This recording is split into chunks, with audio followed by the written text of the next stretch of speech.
ডিম টোস্ট বানানোর জন্য প্রথমে একটা বাটিতে পেঁয়াজ কুচি নিয়ে খানিকটা পেঁয়াজটাকে ভালো করে ডলে নিয়ে তারপরে একটু কাঁচা লঙ্কা কুচি কুচি কুচি কুচি করে কেটে দেওয়া হচ্ছে, কাঁচি দিয়ে কেটে দিয়ে এবার এরপরে এর সাথে সামান্য নুন অ্যাড করে পরিমাণ মতো সেটাকে আরও ভালো করে মাখিয়ে নিয়ে একটি ডিম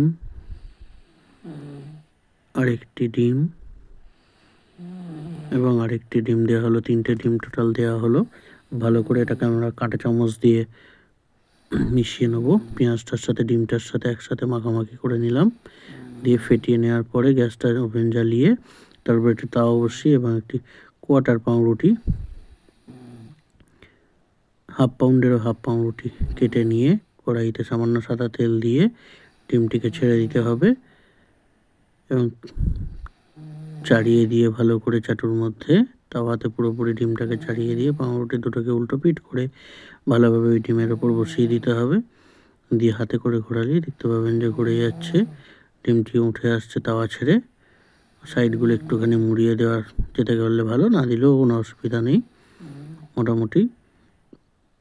এবার এটাকে একটুখানি উল্টে দিতে হবে যাতে পাউরুটির এই পিঠটাও ভালোভাবে একটুখানি হালকা ভাজা ভাজা হয়ে যায় এবং সাথে সাথে একটুখানি সেঁকা মতন হয়ে যায়। মোটামুটি আমাদের ডিম টোস্ট রেডি। এবার খুন্তি দিয়ে স্লাইস করে কেটে নিলেই হবে টুকরো টুকরো করে খাওয়ার সুবিধার জন্যে। আপনারা চাইলে এটাকে গোটাও রাখতে পারেন, কোনো ব্যাপার না। এবং দুটো পাউরুটি যে আধখানা হয়ে গেলো তাকে কেটে নেওয়ার পরে ফাইনালি